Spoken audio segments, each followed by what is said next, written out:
Et oui, bonjour à tous, c'est Fredo Domino. On se retrouve pour une nouvelle session d'analyse de parties d'échecs. Je voulais vous présenter une partie qui s'est déroulée lors du tournoi d'arène rapide horaire, donc 10 minutes plus 0 en increment.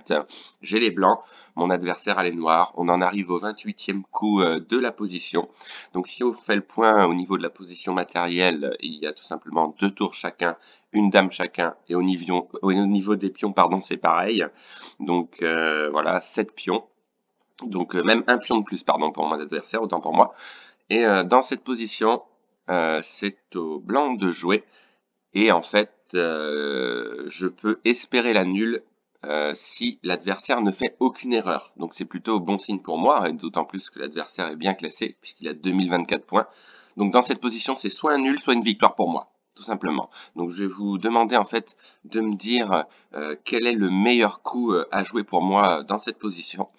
Et on se retrouve tout de suite pour la solution.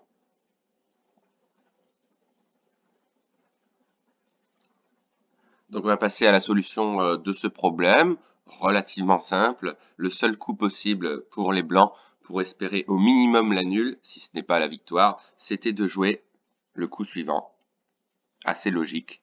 Dame F4. Ok, mon pion sera attaqué par la dame, mais il y a une menace très dangereuse qui amènera un mat en un certain nombre de coups. Voilà, ça c'est important.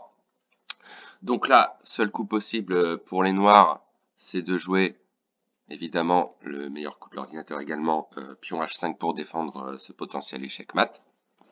Donc en 2 ou 3 coups me semble-t-il. Et donc là, voilà, le coup, c'est soit le nul, soit la victoire pour les noirs, soit la victoire pour les blancs, pardon. Ça avait bien commencé pour un nul pour mon adversaire, mais il n'a pas joué les mêmes coups malheureusement pour lui. Il aurait joué les mêmes coups, on va le voir tout de suite. La position aurait été 3 fois répétée et ça aurait abouti au nul. Donc c'est parti pour le meilleur coup. Voilà, dame 7 échec. Donc le roi va jouer également le meilleur coup de l'ordinateur qui est roi H6. Je recommence un échec. Donc dame G5, échec. Le roi joue H7, mais il y a encore un échec. Voilà. Dame E7, échec. Donc le roi se déplace encore sur une autre case et joue roi G8. Et sur roi G8, qu'est-ce que je peux faire comme coup? Je vous laisse mettre sur pause si vous voulez trouver la solution et me dire quel est le meilleur coup à jouer dans cette position. Peut-être un petit peu plus subtil.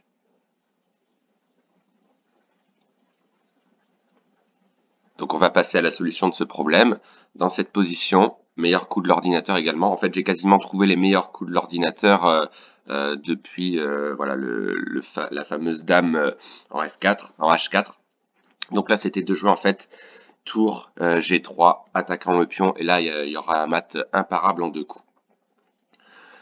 Et par la suite de ça, en fait, les noirs à abandonner, car il n'y a aucune défense possible. La seule défense possible aurait été de jouer la tour, voilà, mais la tour sera perdue par dame prend tour, et la partie est terminée. Donc voilà, belle victoire pour moi, et très joli coup, on va revenir en arrière.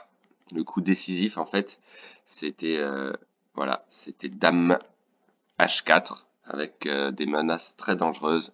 Donc échec ici imparable et surtout un mat imparable en 2 coups dans cette position. Donc voilà, j'espère que vous avez aimé cette analyse et on se retrouve très vite pour d'autres problèmes d'échecs. Ciao, ciao.